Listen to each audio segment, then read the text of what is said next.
For those of you who don't know me, I am Matt Sheehan. I am a Dedham resident and a proud alumni of Norfolk County Agricultural High School, class of 2003. I'm also a member of the Board of Trustees here at the school. This solar project is contentious and has sparked controversy for years, and I'd like to address my feelings and opinions about it this evening. First, I'd like to point out that Mark Parrish and Richard Stady were not on the board when the solar project came to fruition in 2017. Many of the folks who voted in favor of this project are no longer on our board or are not present this evening. Wow. In 2017, the board was approached by Peter Kane and some students who wanted to reduce the school's carbon footprint. I support this idea. What I thought we were getting was solar installations on the roofs, a small ground array. Later, we also had the solar carport installed, which I also supported.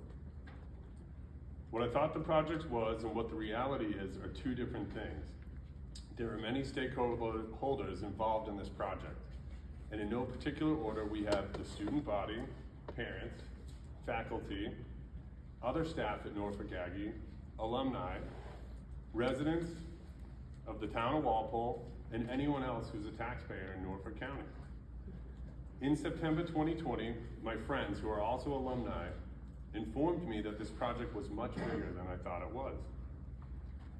The entire project would destroy almost 30 acres of our land. I could no longer support the project as it was modified. I don't know precisely when or how this project became so large. I'd like to know what happened during the summer of 2020. It was brought to my attention by fellow alumni, again, who live in the town of Walpole. We had a virtual town hearing on November 19th, 2020. Just like this one, but it was virtual, for phase 3 of this project. The response to destroying 20 acres of green space on North Street was overwhelmingly negative. Not to mention, this land is home to soils of statewide importance, and this was an evaluation done by the National Geologic Survey. It came down to a 5-2 vote to go forward with the project. I watched as my colleagues on the board ignored the stakeholders. Myself and Commissioner Stady were no votes on that project. The town of Walpole and the Walpole Preservation Alliance are instrumental in delaying this portion of the project. The same colleagues I mentioned before went ahead and decided to sue both the town of Walpole and the Walpole Preservation Alliance with our taxpayer dollars. There was never an official public vote to go forward with this lawsuit. Here we are today, phase 4 of this project. This land serves as a classroom for our students. The haunted hayride is a staple, not only at Norfolk Aggie, but in the entire county. It has been around for 30 years and provided joy and camaraderie, not only for our students, but for anyone who is a patron. You cannot run the haunted hayride underneath a solar farm. Anyone who says we can has no idea what they're talking about. I don't care what these people say about alternative routes for the hayride. There are other locations where we can put these solar panels that wouldn't ruin something so special and important as the students' haunted hayride. Both Rick Fitzpatrick, who was our former business manager, and Peter Collins said to me at Rick's last meeting at this school, "Wow, who knew so many people cared about the woods and the space behind the school?"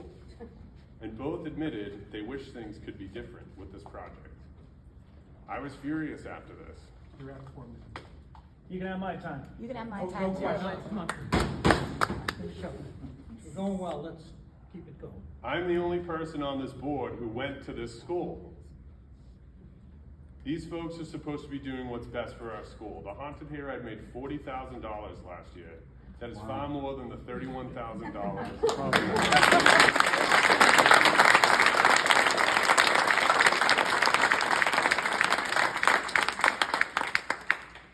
This entire ground-mounted portion of this project is strictly for a land lease. The location is also home to various species of local wildlife who will be totally upended as a result. The residents who abut this property are also against this portion of the project. They were notified about this project just a few months ago. I'd like to remind everyone that we started talking about this project in 2017. There are other places to put these solar panels. I totally support solar panels on existing infrastructure. We could easily use every county municipal parking lot as a carport, and we could even put in hookups so people can plug in their electric vehicles. You got my time, Matt. All right? 2 more minutes.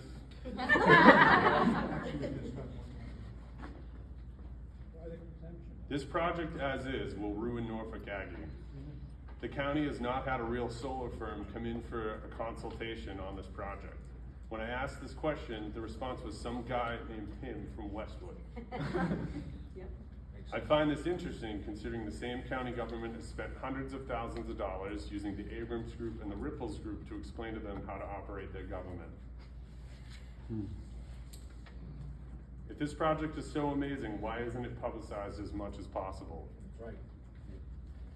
Lastly, over 7,000 acres of forests and fields in Massachusetts have been destroyed in the name of ground-mounted solar projects. That's 305 million square feet. We are absolutely setting a dangerous precedent.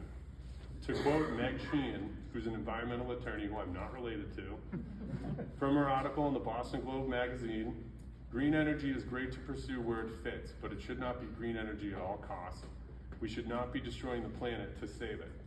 It's not too late to stop this project. If you don't agree with it, vote these people out. We cannot let these people pave what is paradise to so many and put up a parking lot.